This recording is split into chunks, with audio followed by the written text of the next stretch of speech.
मिट्टी की काया एक दिन मिट्टी में मिल जाएगी।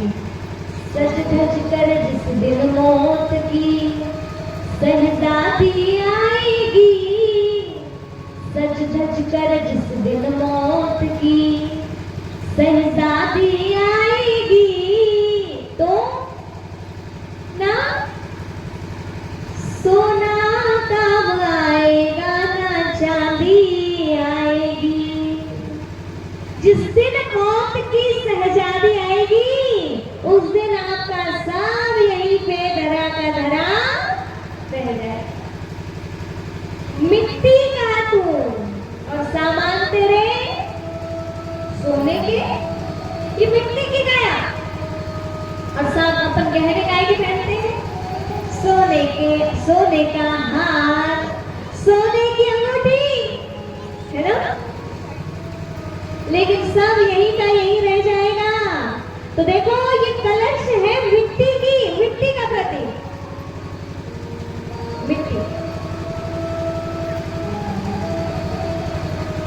इधर रखा हुआ है नारियल। कलश के ऊपर नारियल क्यों रखते हैं? इतने आपने ऐसे सिर में रख रख के गांव भर घूमे, समझ में आया तो होगा कुछ, क्यों रख के घूमते हैं आप? ये प्रतीक है हमारे देह का। नारियल प्रतीक है हमारे इस वाले हिस्से का, शीश का। नारियल को खोपड़ा भी कहा जाता है, नारियल का तेल, खोपड़े का तेल कहते हैं। नारियल अर्थात खोपड़ा, ये है खोपड़ी, है ना? खोपड़ी है। और उस नारियल के आसपास ऐसे ना कहीं 5 पत्ते लगाते हैं, कहीं 10 लगा देते हैं। ये क्या है मालूम है आपको? ये पत्ते जो है ना, ये हमारी इंद्रियों के प्रतीक है। आँख, कान, नाक, मुख, ये त्वचा, ये हाथ, ये सब जो है ना 5 है कर्मेंद्री और 5 है ज्ञानेंद्री, इसलिए वो लगा रहता है। तो चलिए अपन थोड़ी देर के लिए आत्मचिंतन करते हैं, उसके बाद में आगे और बच्चे वाले कलश का अर्थ समझाऊंगी। तो सभी ध्यान की अवस्था में बैठ जाओ, एकदम शांत, और अनुभव करना है कि ये जो शरीर है हमारा, ये काय का है? ये मटके की तरह है। थोड़ी देर रुक जाइए, ये मटके की तरह है। और हम कौन है? आत्मा। एक कलश ही नारियल वाला होता है और एक होता है दीपक वाला। कलश के ऊपर दीपक जलता है ना, देखे होंगे आपने कहीं कहीं, वही है। ये कलश जो है ये, और यहाँ बैठी है ज्योति। तो अपने आप को क्या समझना है? आत्मा, आत्मा जी। हम कौन है? आत्मा है, शरीर नहीं है। तो थोड़ी देर आंख बंद करिए, हाँ अच्छे से बैठना, क्योंकि आप सब दिखोगे बाद में, आपको बताएंगे अभी, ठीक है? तो कमर सीधी, ध्यान पूरा अपने तरफ।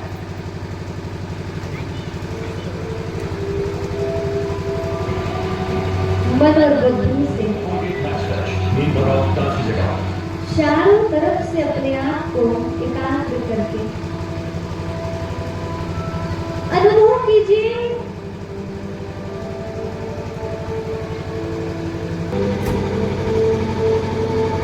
इस शरीर रूपी मटके में ऊपर की तरफ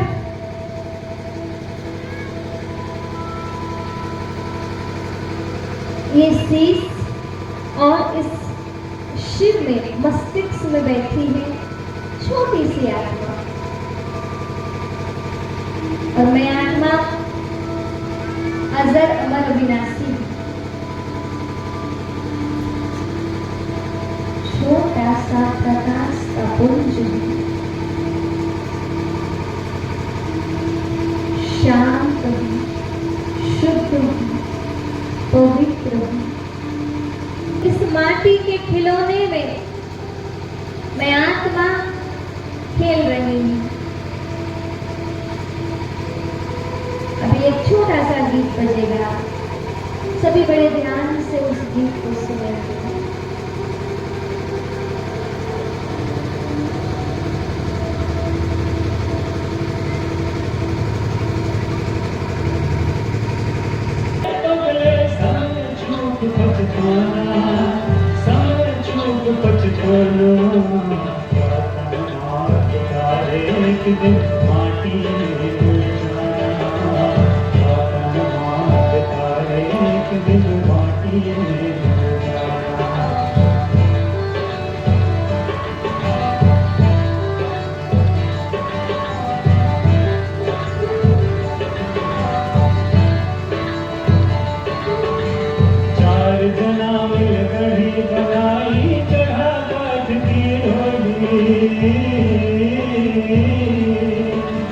चार जना मिल गढ़ी बनाई चढ़ा काट की डोली, चारों तरफ से आग लगा दी।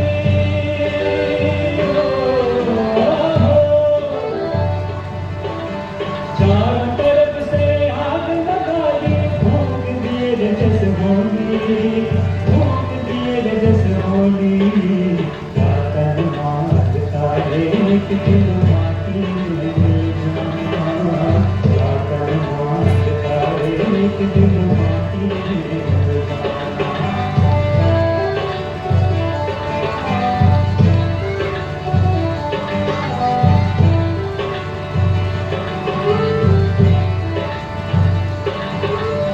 हार जले जैसे बन की लकड़ियां, देश जले जैसे घासा, कंचन जैसे काया जल गई।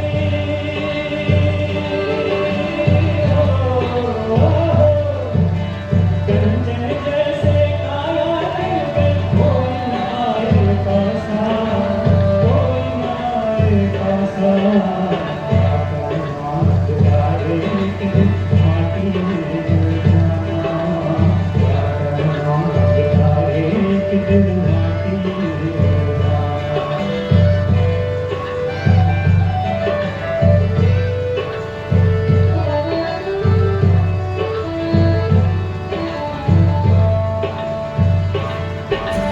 तीन दिना तेरी तिरिया रोए, तेरा बिना मेरा भाई। तीन दिना तेरी तिरिया रोए, तेरा बिना मेरा भाई। जन्म जन्म तेरी माता रोए,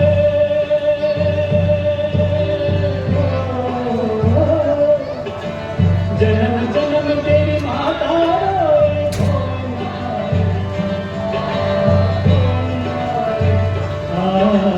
रातन मात तारे एक दिन माटी में जाना, रातन मात तारे एक दिन माटी में जाना। नारियल अंदर की गिरी, इसके अंदर जाएंगे तो काम की चीज मतलब आत्मा निकलेगी। और आत्मा भी कैसे है? ज्योति स्वरूप, ऐसे प्रकाश ऐसे ना ओवल शेप में जलता है, ऐसे यहाँ पे वो बैठी रहती है। इसीलिए यहाँ पे तिलक भी लगाया जाता है। स्टाइल के लिए, फैशन के लिए थोड़ी ना लगाते। ये तिलक निशानी है कि हम एक आत्मा है। कैसी आत्मा है? कुछ लगाते हैं लाल रंग का तिलक, कुछ लगाते हैं कुमकुम का, कुछ लगाते हैं सिंदूर का, कुछ लगाते हैं चंदन का। है ना सही बात? लाल रंग शक्ति का प्रतीक, आत्मा कैसी है? अपन शक्तिशाली। सिंदूरी रंग पवित्र आत्मा का प्रतीक, चंदन शीतलता का प्रतीक, शांति। आत्मा का स्वभाव कैसा है? शांत। इसलिए क्या कहते हैं? ओम शांति। बोलो सभी ओम शांति। किसी को परहेज तो नहीं है ओम शांति बोलने से? हाँ, किसी किसी को रह जाता है। कईयों को ऐसे लगता है जब कोई शरीर छोड़ता है ना, तभी ओम शांति बोलना चाहिए।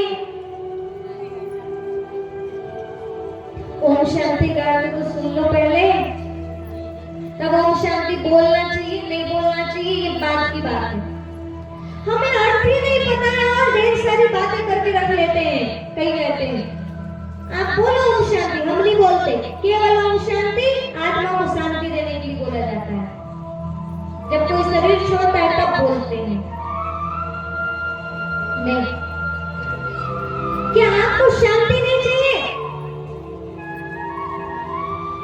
धन कितना ही आ जाए, पैसा कितना ही आ जाए, आपका घर में अब क्या कह दूं मैं, पूरे साधन उपलब्ध हो, पर मन में यदि शांति नहीं है ना, कोई काम का नहीं सुख दुनिया का। सुख आपको भासेगा नहीं, पच नहीं पाएगा।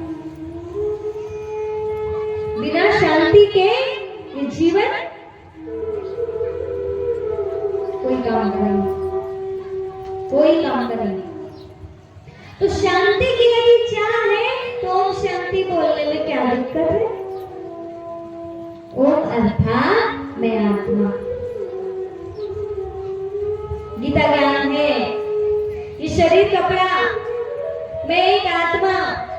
वासांस जनानि यथा विहाय नवानि गणाति नरो प्राणी तथा शरीराणि विहाय जनानि यानि शय्याति नवानि देहि। ये शरीर एक कपड़े की तरह है। जिस तरह आप अपने कपड़ों को उतार करके दूसरे कपड़े पहन लेते हो, ऐसे ही आत्मा शरीर रूपी कपड़े को त्यागती है और नया वाला कपड़ा पहन लेती है। आप जब जब कपड़े बदलते हैं, नए कपड़े पहनते हैं तो खुश होते हैं कि दुखी होते हैं? कितने लोगों को दुख होता है नए कपड़े पहनने के? नए कपड़े स्पेशल तैयार करके रखते हैं ना? रखते हैं कि नहीं बताओ? अच्छी जगह में जाएंगे पहनेंगे, नए कपड़े पहन के अच्छा महसूस करते हैं। तो जब हम शरीर छोड़े नया कपड़ा पहने तो दुख की बात है मृत्यु क्या खुशी की बात है? खुशी की बात है ना? तो आज से अब कोई नहीं डरना मौत से। आपको पता है मौत से बड़ा मौत का है। एक बार एक काली सी छाया जा रही थी, एक संत जी ने देखा, बोले कौन हो, कहाँ जा रही हो? बोले मैं मौत हूँ। अच्छा, कहाँ जा रही हो, क्या विचार है? बोले जा रही हूँ इधर ही एक बड़े से एरिया में। क्या सोच के जा रही हो? बोले 5,000 को लेके वापस आऊंगी। अच्छा, वापिस हुई काली छाया। वही है, बताने की बात है। तो महात्मा जी वहीं पे तपस्या कर रहे थे, फिर वो मिली। बोले कैसा? तुम तो 5,000 के इरादे से गई थी और वापस 15,000 लेके जा रही हो। वो कहती मैंने 5 ही को मारा, पर 10,000 एक्स्ट्रा डर के मारा लग गए, तो मैं क्या करूं? मौत से बड़ा कोरोना में पता है आपको, जिनको नहीं भी हुआ था ना, डर के बेचारे मर गए। थोड़ी छींक भी आ गई तो इतनी डर गई आत्मा की, प्राण निकल गए। ऐसे होता है। आज से डरना नहीं है तो भी मजे में, शरीर छूटेगा तो भी मजे में, पर डर उसे नहीं लगेगा जिसने अच्छी तरह से तैयारी करके रख लिया है। यदि आप मरने के पहले मरने की तैयारी कर लोगे तो डर नहीं लगेगा। स्कूल में बच्चे को डर कब लगता है?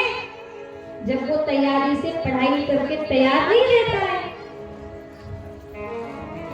ऐसे ही मृत्यु का डर उसे लगता है जिसने अपने आप को मृत्यु के लिए तैयार नहीं किया है। अब आप कहोगे क्या मरना जीने की बातें बता रहे हो, पर यही तो असलियत है, यही तो सच्चाई है। जाओगे क्या नहीं एक दिन शरीर छोड़ के? मैं चाहूं तो नचवा लूं, गवा लूं आपको, पर कोई मतलब नहीं है। यहाँ बैठ के हमको वो चर्चाएं करनी है जो हमारे लिए जरूरी है। अपनी तैयारी करो जाने के पहले। तो मरने का सामान मतलब क्या, कफन तैयार करके रखोगे? चंदन की माला खरीद के रखोगे?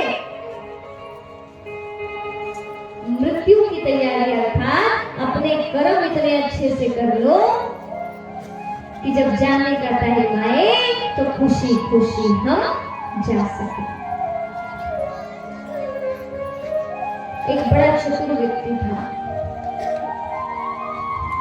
यमराज आया लेने के लिए। उसे मृत्यु से थोड़ा डर तो था ही, पर इतना चतुर था कि क्या बताएं, वो कहीं और का नहीं, यही बिरुल बाजार का था। और इतना चतुर था कि वो यमराज आए ना तो सबसे पहले पूछ लिया, क्या लेंगे जी आप, चाय लेंगे, कॉफी लेंगे?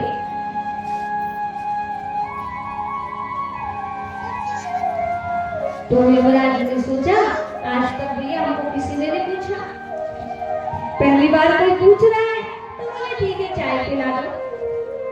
चालाक बड़ा था, हम लोग को पता पड़ा ना यहाँ के लोग यही की बात है। हाँ दादाजी की बात है। तो चाय बनाने गया, नींद की गोली डाल दिया। चालाकी तो करेगा ही ना। अब यमराज चाय पिए और बढ़िया सो गए। और ऐसे भी कलयुग में कोई भी आता है तो क्या पूछते हैं?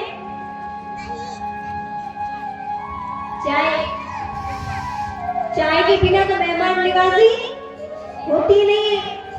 कहते हैं ना, राम जन्म में दूध बहुत था, कृष्ण जन्म में घी, और कलयुग की है चाय प्यारे, फूट फूट के पी। कलयुग में तो जो भी आएगा घर में, अरे मेहमान आए, चाय बनाओ चाय बनाओ चाय बनाओ।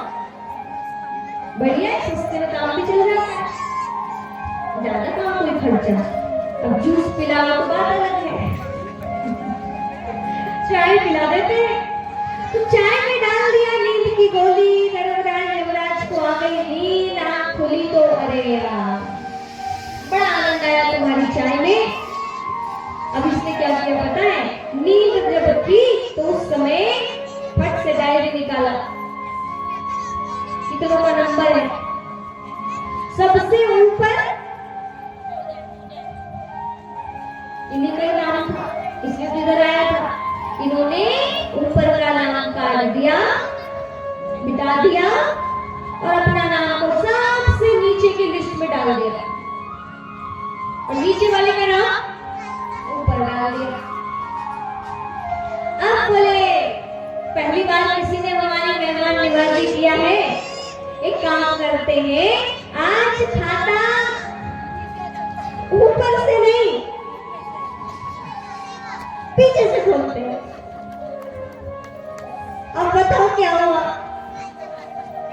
बेचारे ने जितनी चालाकी किया था वही धरी की धरी रह गई। ऊपर अच्छा खासा नाम था तो चतुराई के चक्कर में काट के नीचे डाल दिया पीछे, और बोले आज हम बहुत खुश हैं, तुम्हारा नंबर लास्ट में लगाएंगे, आज हम लास्ट वाले से शुरुआत करते हैं, सबसे लास्ट में उसी का नाम। ऐसे और वैसे फंसना तो था ही, गया गया गया। आप मत करना अपने परदादा की नकल। हाँ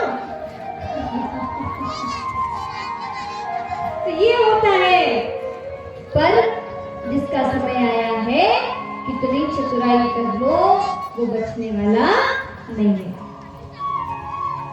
तो तैयारी करो सबसे अच्छा, जाना है तो जाने की तैयारी करो। तो क्या करना चाहिए बताओ? तन को सजाओ, मांझो, ऐसा करें कि आत्मा की तरफ थोड़ा ध्यान दें।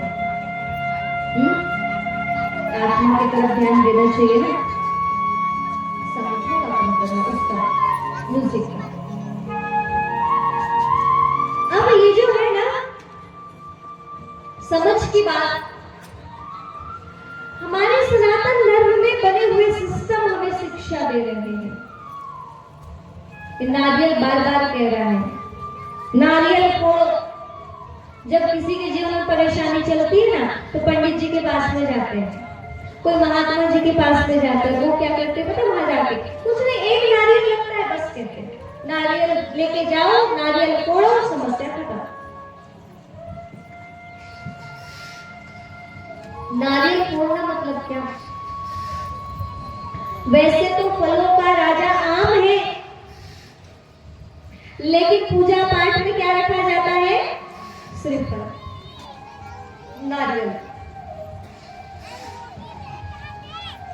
क्योंकि ये हमें कुछ शिक्षा देता है। मैं को, अभिमान को, इसको फोड़ दो। नारियल जो अवास्तविक है, जो आपको देह का अभिमान है, अभिमान है, अहंकार है, इसको फोड़ दोगे, जीवन की समस्या खत्म हो जाएगी। इसलिए महात्मा जी कहते हैं जाओ वो मैया जी के पास जाकर नारियल फोड़ देना। हम लोग नारियल खरीद के जाते हैं और फोड़ देते हैं, और समस्या जीवन की खत्म ही नहीं होती, क्योंकि हम अपने अभिमान का नारियल तो फोड़ते ही नहीं है। हमारा बाहर का नारियल फूट के प्रसाद बट के खत्म, लेकिन इधर का अहंकार कभी खत्म नहीं होता। तो कौन कौन फोड़ेगा नारियल अपना? अपने अंदर के अहंकार को कौन कौन तोड़ेगा? सबको तोड़ेगा। अपनी आत्मा की ज्योति जलाओ। बिन पेंदी के कलश, बिन पेंदी के लोटे की तरह बन के मत रहना, क्योंकि मनुष्य ना कभी भी किधर भी उड़ जाता है। कहा जाता है ये बात सही है तो बोलेंगे सही है, कोई दूसरा आके बोलेगा अरे नहीं नहीं नहीं, ऐसे होता है। एक जगह कल गए सत्संग में, महात्मा जी ने बोला अरे जीवन में रखा ही क्या है, बढ़िया नाचो गाओ बजा करो।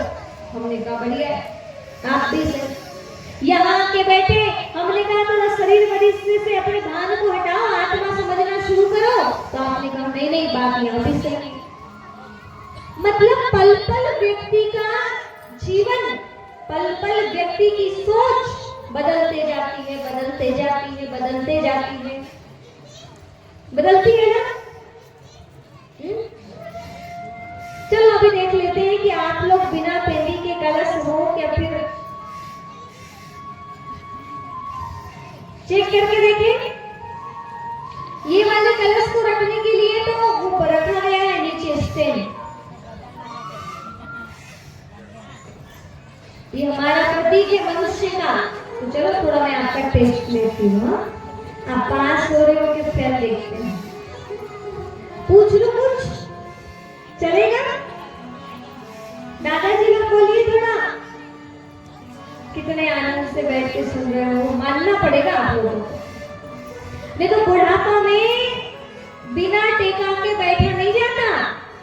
पर देखो जरा, बिना किसी टेका के आराम से बैठे दादाजी। आजकल जवान जवान नहीं बैठ सकते बिना टेका के, कुर्सी चाहिए कुर्सी। लेकिन आप बड़े धन्य भाई, अपने आप को आत्मा समझ के बैठे हो, लगता है बहुत बड़ा तप है नीचे बैठ करके ऐसे सोना। तो थोड़ा सा टेस्ट ले लेते हैं। आप एक बात बताइए, देखने का काम किसका है? पीछे वाले बोलेंगे, आगे वाले नहीं। जो इस ज्ञान को सुनने पहली बार आए हैं वो बोलेंगे देखने का काम किसका है। बोल दो, नहीं पता? कान का देखता कान है? नहीं, आँख? हाँ जी नाजी कुछ तो बोलो, आँख ही ना। सुनने का काम किसका है? हाँ देखो सुन लिया आपने। आँख में सुन ही नहीं रहे थे। अच्छा, बोलने का काम किसका है? नाक का? मैं तो सुन रहा था।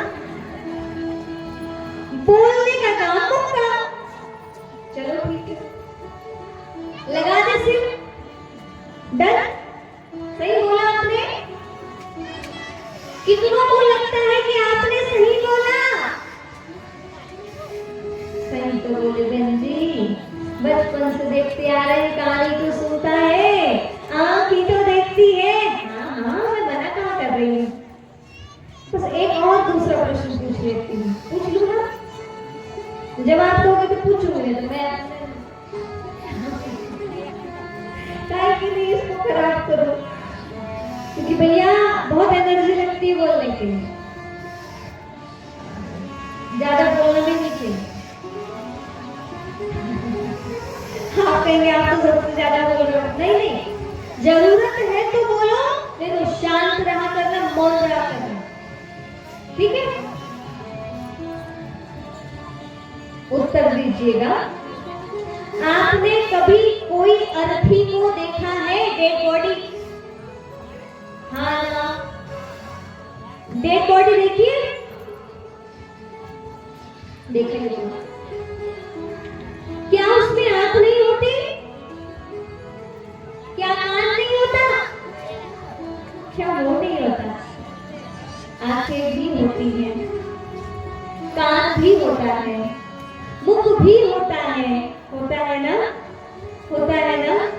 पर बताओ आज तक किसी मुर्दे ने सुना? आज तक किसी मुर्दे ने देखा? आज तक किसी मुर्दे ने उठकर बोला बेटा मत रो ना, मैं तो यही हूं? बोला?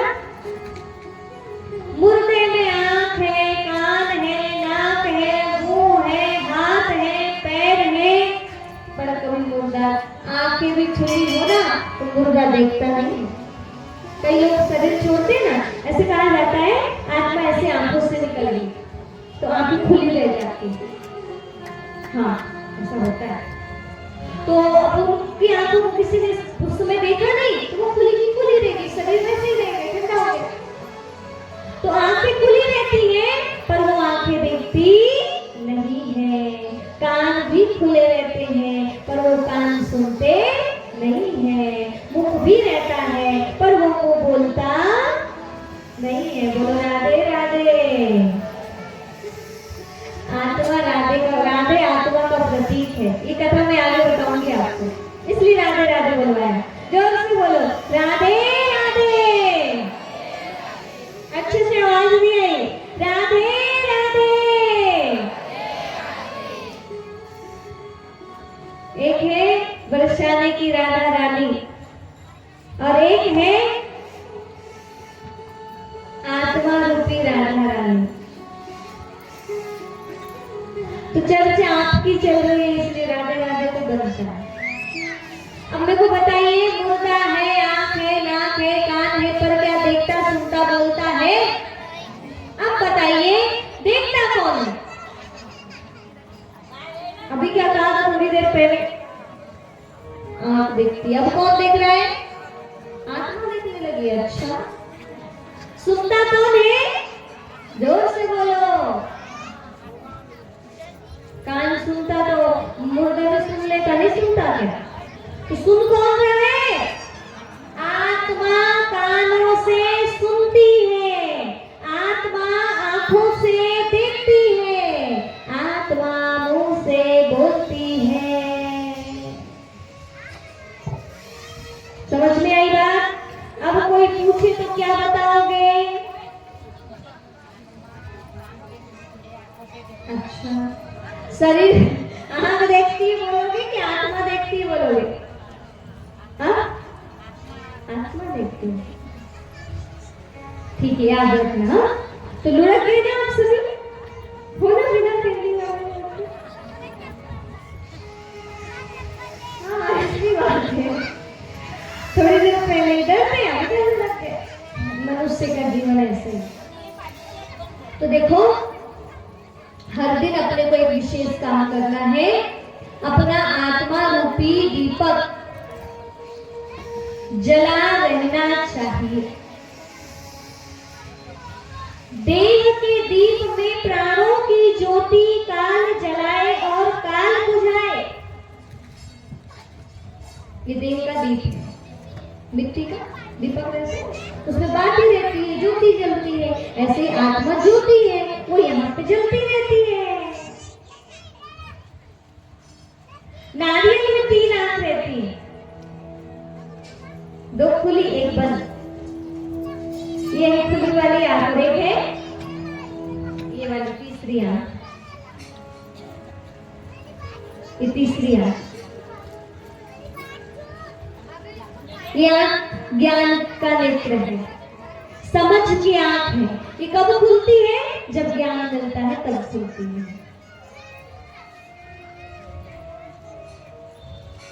तो जहां हमें जाना है हमेशा के लिए, इस जगह को, इस परिवार को, इस घर को छोड़कर, तो एक एक घंटे का समय हर दिन निकालना चाहिए या नहीं निकालना चाहिए? आप बताओ। एक घंटे के लिए उस परिवार से दूर होना चाहिए क्या नहीं? आप बताइए। जिनसे आपको परमानेंट दूर होना ही है, तो हर दिन आप 1-2 घंटा निकाल लेंगे, तो इसमें आपका अहित है क्या हित है? अहित है क्या हित है? आपका कल्याण है या नहीं है? है ना? तो हर दिन समय निकलना चाहिए कि नहीं? निकलना चाहिए। आपको क्या लगता है, ऐसा एक विद्यालय होना चाहिए कि नहीं होना चाहिए जहां पे आत्मा का ज्ञान समझाया जाए? क्योंकि सबसे बड़ा शास्त्र तो कहा जाए अपन ने तो श्रीमद् भगवद गीता है, सर्व समस्याओं का समाधान। लेकिन श्रीमद् भगवद गीता को भी ऐसे हाथ में रखते हैं और क्या कहते हैं पता है? जो बोलेंगे सच बोलेंगे, सच के सिवा कुछ नहीं, झूठ कभी नहीं बोलेंगे। पर सबसे ज्यादा झूठ कहाँ बोलते हैं? गीता पर हाथ रखते हैं। सही बात है। अब इतना बड़ा ज्ञान है, आप बताइए इसको वहीं तक रख दें कि जीवन में ला लें? आत्मज्ञान, आत्मसात करें। सिर्फ बाहर की ज्योति ना जलाएं, आत्मा की ज्योति जला लीजिए। आत्मा की ज्योति। अर्जुन को धीरे से समझ में आ गया कि देह के मोह को छोड़ना है, आत्मा से प्यार करना है, क्योंकि आत्मा कभी मरती नहीं है। ना जायते म्रियते वा कदाचिन्नायम् उत्वा भवितावाना भूयादो शास्यतो अयं पुराणो ना हन्यते हन्यमाने शरीरे। मत करो सो। कोई मर गया मरेगा, शरीर जाएगा, गया है तो जन्म लेगा। मृत्यु भी एक दरवाजा है, जन्म भी एक दरवाजा है। इस दरवाजे से जाओगे तो अगले वाले दरवाजे में प्रवेश कर लोगे। जिसने शरीर छोड़ा है उसका जन्म निश्चित है। जिसका जन्म हुआ है उसकी मृत्यु निश्चित है। जातस्य हि ध्रुवो मृत्यु ध्रुवं जन्म मृतस्य च तस्मात् परिहार्य अर्थिना सोचितुं अर्हसि। जिसका जन्म हुआ है उसकी मृत्यु निश्चित है, तो तैयारी कर लो शरीर रूपी पिंजरे से बाहर जाने की। ये तन क्या है? पिंजरा है। जिस दिन किसी पक्षी को पिंजरे से खोल दिया जाए तो कितना खुश होता है? आपको भी इस पिंजरे से छुट्टी दे दी जाए, आपको भी खुशी होनी चाहिए ना? अनुभव करोगे तो अच्छा लगेगा, अच्छे कर्म रहेंगे तो अच्छा लगेगा। अब यदि उड़ना ही भूल गए, छोड़ भी दिया जाए किसी पक्षी को, तो पता है क्या होता है? बिल्ली खा जाती है। समझ में आया? क्योंकि भूल गया उड़ना। हम भी जीवन में रहते रहते जीवन जीने का सही ढंग जीना भूल गए। जिस दिन जाएंगे शरीर छोड़ेंगे उस दिन फिर उड़ नहीं पाएंगे, यहीं लगे रह जाएंगे, लिप्त रहेंगे, माया में बुद्धि अटकी रह जाएगी। माया दूर नहीं छोड़ेगी, आपको पास में पकड़ कर रख लेगी, चिल्लाते रह जाओगे। इसलिए अभी से माया से दूर रहना सीखो। कबीरदास जी ने कहा है, माया हुई न मन हुआ, मरी मरी गया शरीर, आशा तृष्णा ना मरे, कह गए दास कबीर। ना आशाएं खत्म होती, ना तृष्णा खत्म होती। शरीर वृद्धावस्था को पा लेता है, पर ये शरीर, ये आत्मा, ये मन कभी संतुष्ट, कभी तृप्त नहीं होता। इसलिए कहते हैं तैयारी कर लो अपनी। जिस तरह आप एक दीपक जलाते हो ना हर दिन, जैसे उसमें घी डालते होगे, तेल डालते होगे, जो भी डालो, पर याद रखो वो दीपक जलता जाए और आप देखते जाओ कि आप एक आत्मा है। ज्योति यहाँ जल रही है। ऐसे थोड़ी ना कि गए जल्दी से दीपक जला दिया, हो गई आरती पूजा, ऐसे कहते हैं। हमें हर दिन दीपक जलाना चाहिए, दिया बाती करना चाहिए। कौन कौन के घर में दिया बाती होती है? ये है दिया बाती, ठीक है। ऐसे कहा जाता है जिस घर में दिया बाती नहीं होती, जब वो शरीर छोड़ता है तो उसको फिर उधर से धर्मराज के तरफ से बत्ती दी जाती है। दिया बाती नहीं करोगे तो बत्ती दिया जाएगी। समझ में नहीं आई लगता है, कैसे किसी को आगे। तो दिया बाती सिर्फ बाह्य रूप में जला दिया दीपक, आपने हर दिन थोड़ा 1 लीटर 2 लीटर महीना का आपका घी खत्म हो गया, साल का खत्म हो गया, ये थोड़ी ना है।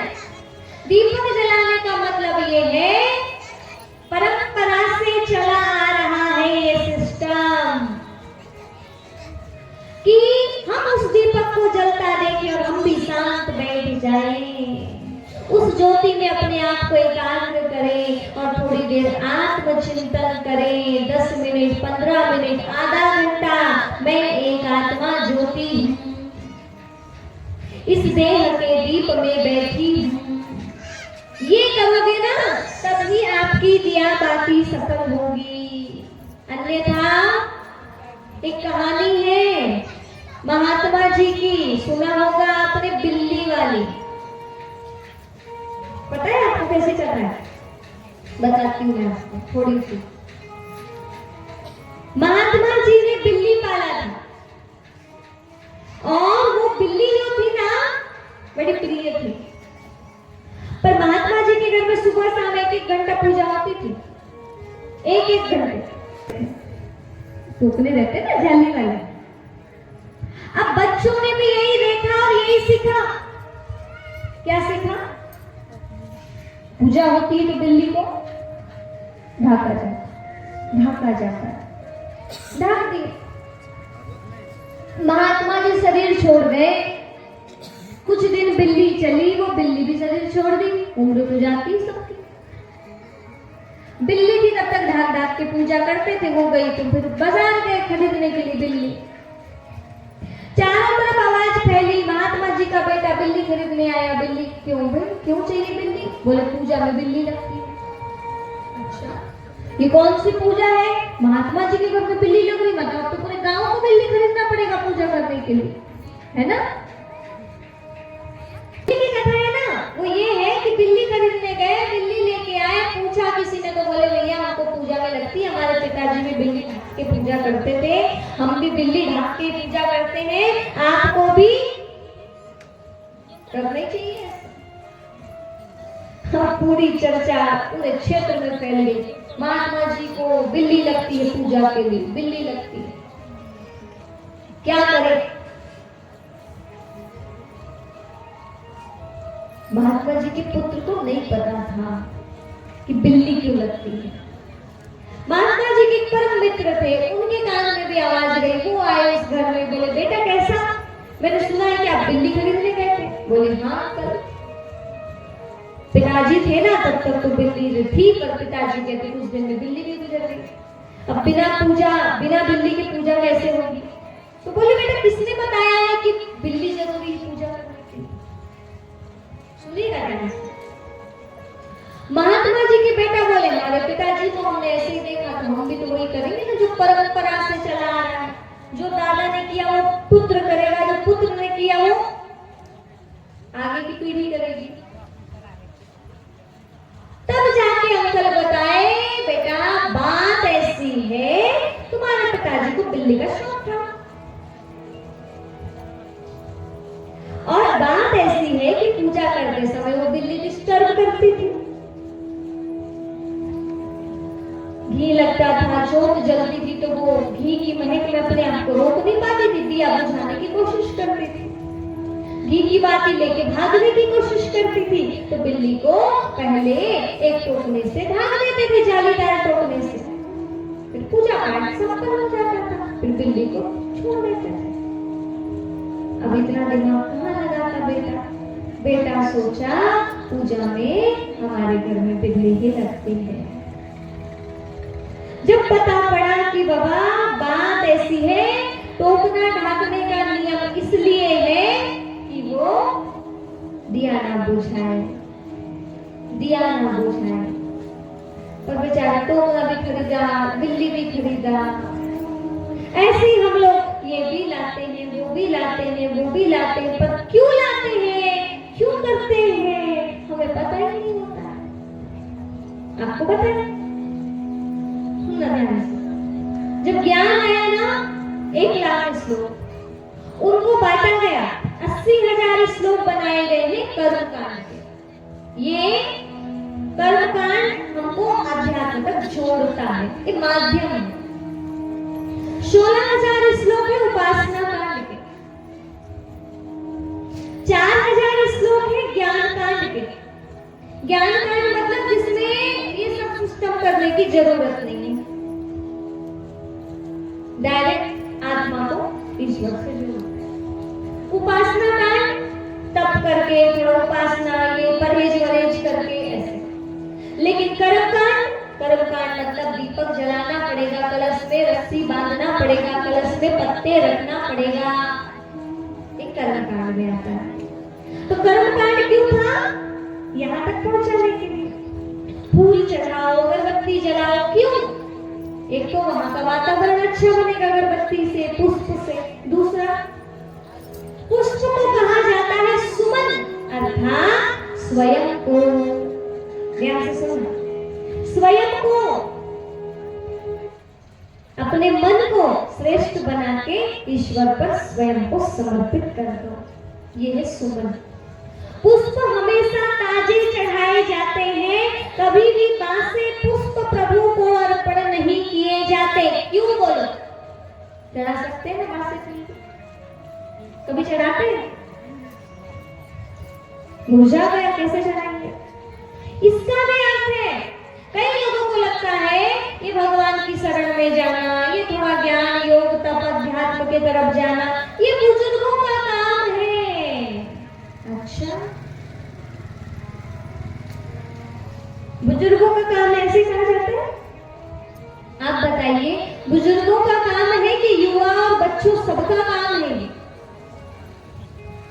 अध्यात्म की जरूरत सबको है, बच्चों को तो और ज्यादा है, क्योंकि बच्चे सबसे ज्यादा बिगड़ रहे हैं, और बचपन में ढंग से संस्कार नहीं दिए तो बाद में तो 100% बिगड़ने वाले हैं। बुजुर्गों की तो निभ गई जी, अब तो उनके जाने का समय आ गया, अब जितने दिन है वो तो भगवान को भजेंगे ही, लेकिन आपको सबसे ज्यादा जरूरत पड़ेगी भगवान की। फूल ताजे इसलिए चढ़ाते हैं, ये प्रतीक है, अपने आप के मन को श्रेष्ठ बनाओ, ताजगी रखो, खुश रहो, भगवान पे अपने आप को सर्वस्व समर्पण करो। इंतजार मत करो उम्र ढलने का, बुजुर्ग होने के बाद हम भगवान के होंगे, नहीं नहीं नहीं नहीं। फूल हमेशा ताजे चढ़ते, तुरंत खिला फूल चढ़ता है, अर्थात आप जन्मे हो, बच्चे हो, आप जवान हो, आप इसी समय इसी उम्र में भगवान के बनो, बुजुर्ग अवस्था का इंतजार मत करो। सही बात है नहीं है? ताजे हो ना, अभी चेहरे में झुर्रियां नहीं आई है, बाल नहीं पके हैं, दांत नहीं गिरे हैं, मतलब ताजे हो। ताजे हो, ताजे ही अर्पण हो जाओ। बुजुर्ग अवस्था का इंतजार मत करो, इसीलिए हमेशा ताजे पुष्प चढ़ाए जाते हैं। तो समझ में आ रही बात? तो कर्म कांड में ये बाह्य चीजें रखी गई हैं, और उपासना कांड में ज्ञान कांड तक पहुंचने का सीधा मार्ग बताया गया है, और ज्ञान कांड अर्थात सीधे आत्मा की अवस्था परमात्मा के साथ में जुड़ जाती है। इसीलिए बड़े बड़े ऋषि मुनि संत महात्मा, पता है, वो फिर अलग से चेले रखते हैं पूजा करने के लिए, अगरबत्ती घुमाने के लिए, और खुद ना ऐसे शांत बैठ के भगवान का ध्यान करते रहते हैं, भगवान का ध्यान करते रहते हैं। आप सबको भी क्या करना चाहिए? हाँ? ये आधार है। आधार की जरूरत कब तक पड़ती है? जब तक हम पक्के नहीं होते, है ना? सही ना? ये हमको ईश्वर से जोड़ते हैं, पर ऐसा ना हो जाए कि केवल हम इनसे जुड़ के रह जाएं, अर्थ को भूल जाएं। पर यही हुआ, अर्थ याद ही नहीं रहा। हम तिलक लगा लेते हैं, हम माले भी ऐसे ऐसे फेर लेते हैं, हम कलश भी रख लेते हैं, पर अर्थ तो भूल जाते हैं। अब नहीं भूलना, भूलोगे नहीं? तैयार हो? अब नहीं भूलना। अब हम सभी को सही सही कार्य करना है, आत्मा को परमात्मा से जोड़ना है, ज्ञान काल तक अर्थात उच्च अवस्था तक पहुंचना है। जब मकान बनता है तो सेंटिंग लगाई जाती है, रहते हैं उसे कायदे कहते हैं सेंटिंग, इतना तो पता हो गया। मकान जब बन के तैयार हो जाता है, खड़ा हो जाता है, पक जाता है, तो सेंटिंग बोलो कि पूरे टाइम सेंटिंग लगा के रखा जाता है, हटा देते। तो ये हमारे लिए सेंटिंग की तरह है। आगे बढ़ा रहे, आगे बढ़ा रहे। फोड़ो नारियल और आत्मा तक जाके पहुंचो, रियल चीज में आ जाओ। यही तो ज्ञान मिला था राजा जनक को, तब जाके वो आत्मज्ञानी बने, वैदेही बने। ऐसे साधारण थोड़ी ना बने, असाधारण।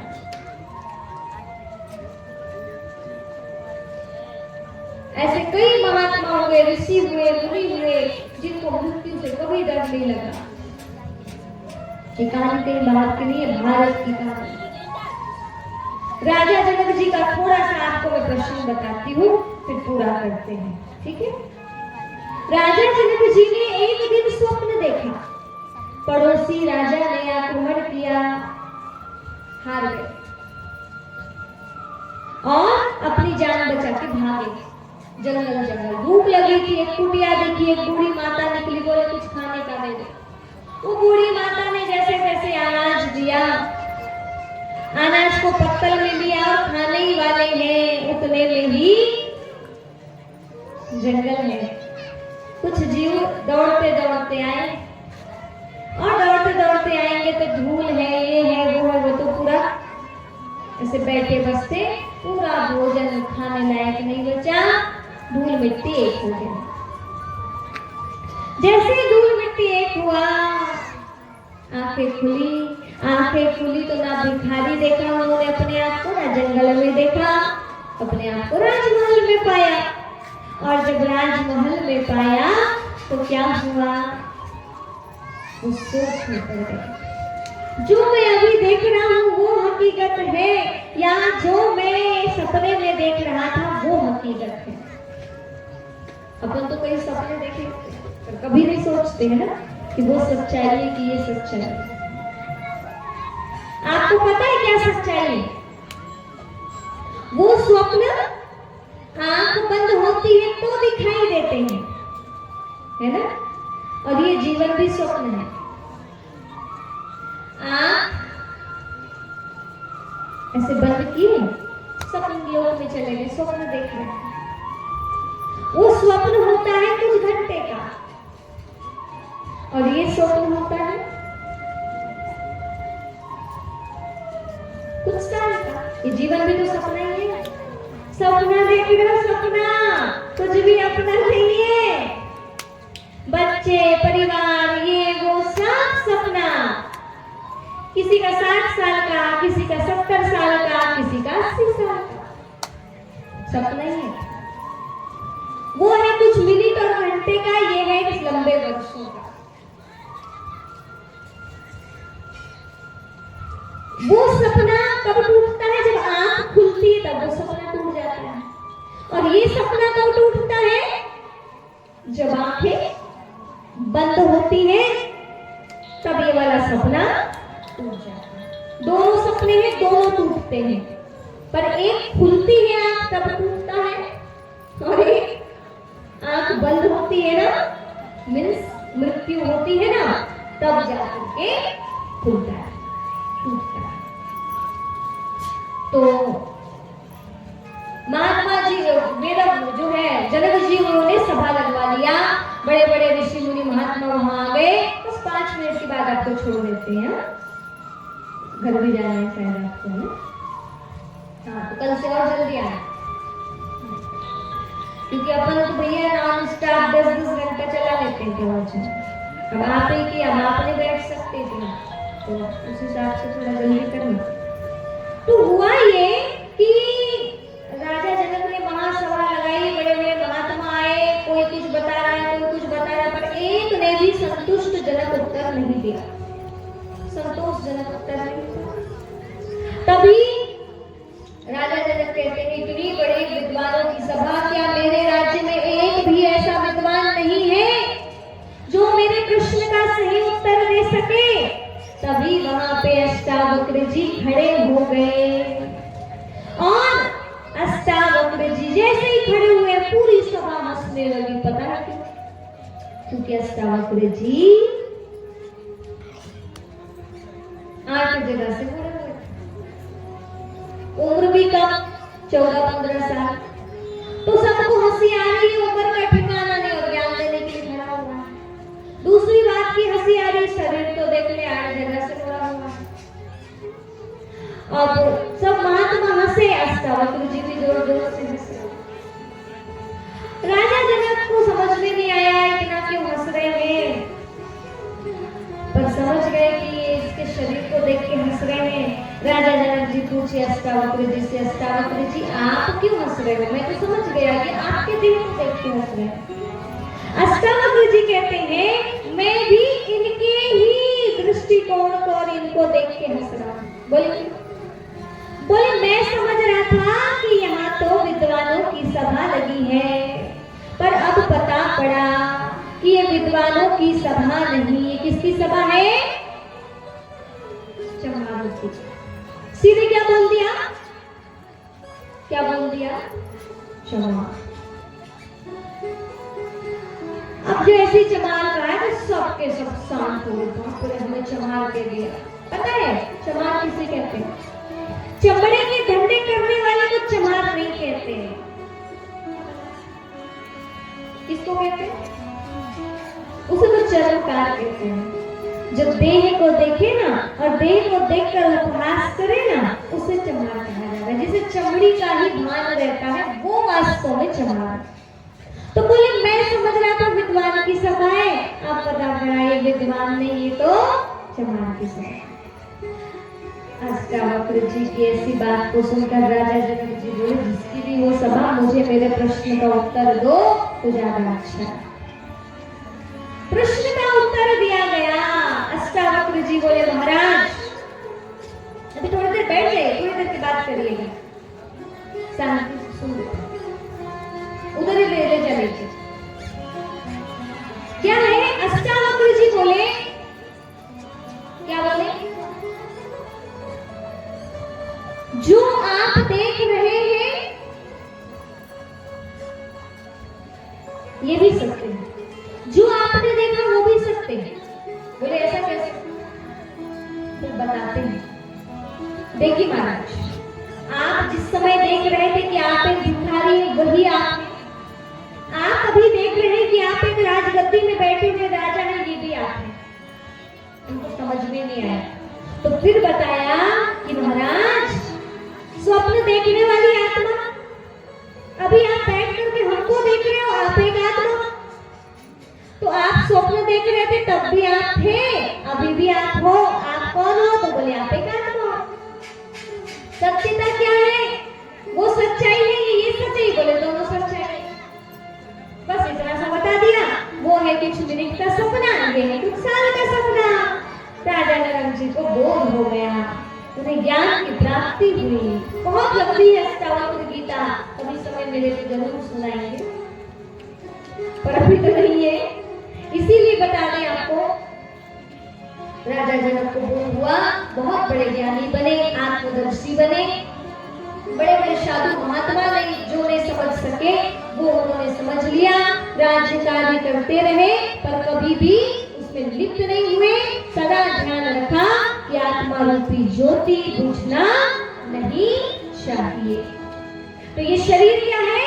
जिस्म है, इसको रखो लेकिन ध्यान इधर रखो।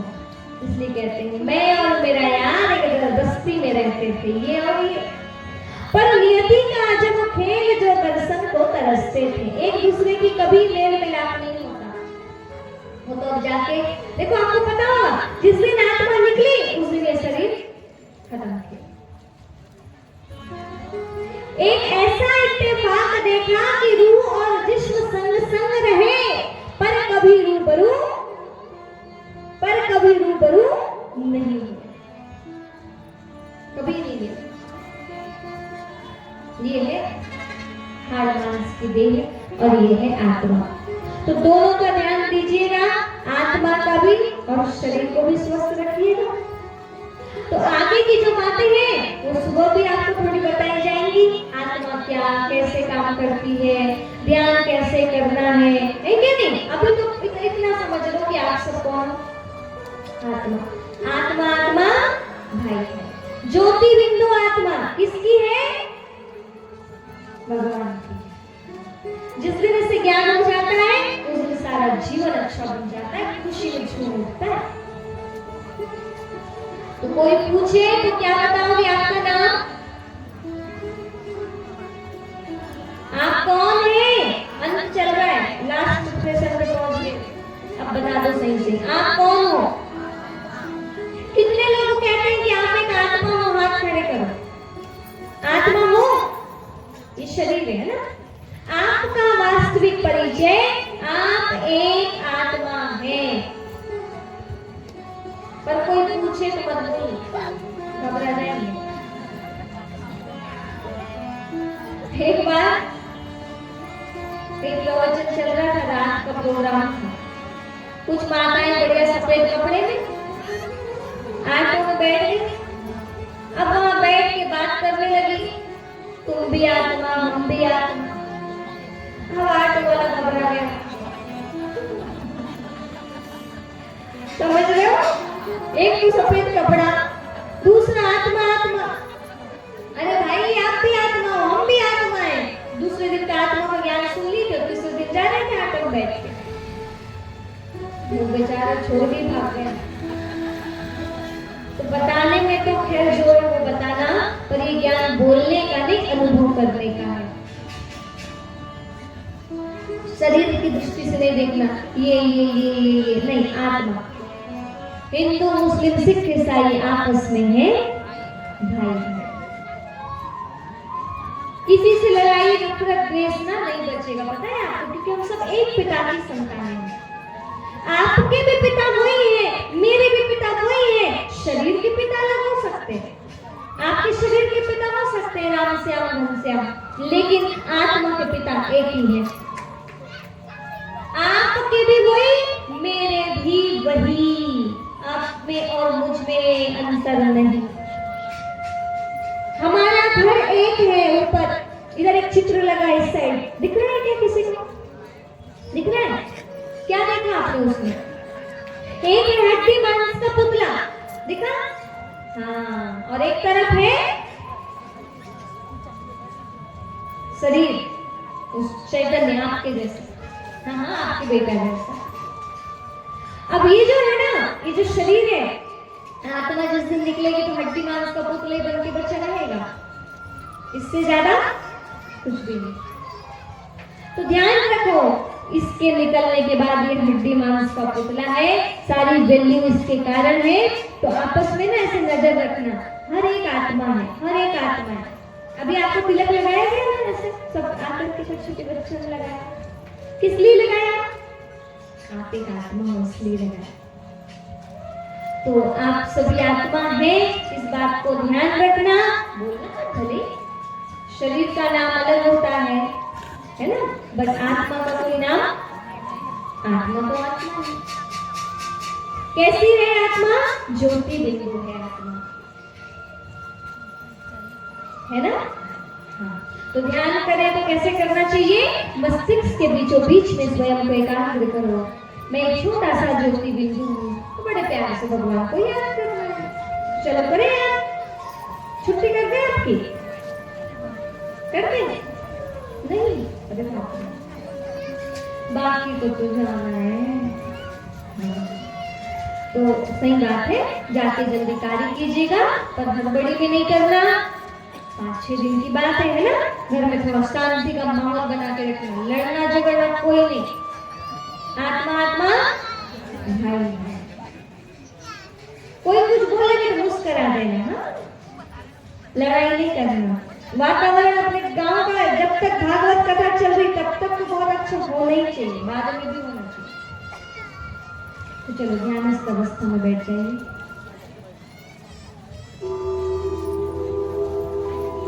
पूरी एकाग्रता के साथ बाह्य बातों से आपका मन पूरी तरह अलग हो चुका है, अनुभव करें।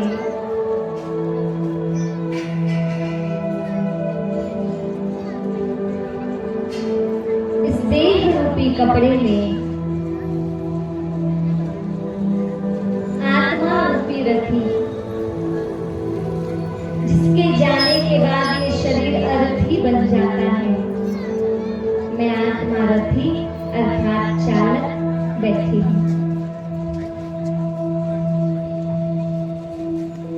मैं आत्मा प्रकाश का पुंज हूँ, ज्योति स्वरूप हूँ।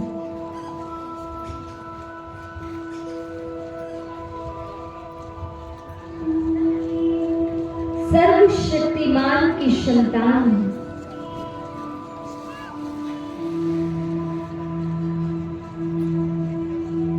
इस शरीर की मालिक हूँ। उसके बाद सभी आरती करेंगे, दोनों हाथों की ताली बजाते हुए। कमाल कर गई है मेरी ज्योति बिंदु आत्मा, बाबा की मन गई रे मेरी ज्योति बिंदु आत्मा। कमाल कर गई रे, कमाल कर गई रे, बाबा की बन गई रे, बाबा की बन गई रे, बाबा की बन गई रे मेरी ज्योति बिंदु आत्मा। कमाल कर गई रे मेरी ज्योति बिंदु आत्मा। आप सभी कौन हैं? ज्योति बिंदु आत्मा है। थोड़ा झूमते हुए। ज्योति बिंदु आत्मा। कमाल कर गई रे मेरी ज्योति बिंदु आत्मा। बाबा की बन गई रे मेरी ज्योति बिंदु आत्मा। अर्थात भगवान भोले बाबा की आत्मा भोले का अंश है, ईश्वर की संतान है। तो अपने को अनुभव करते रहना है। मैं उनकी बन चुकी हूँ, मैं ज्योति बिंदु आत्मा हूँ। आज मैंने अपना परिचय पाया है। आखिरी जन्म मैंने सतयुग में लिए, आखिरी जन्म मैंने सतयुग में लिए। सोने की बन गई रे मेरी ज्योति बिंदु आत्मा, सोने की बन गई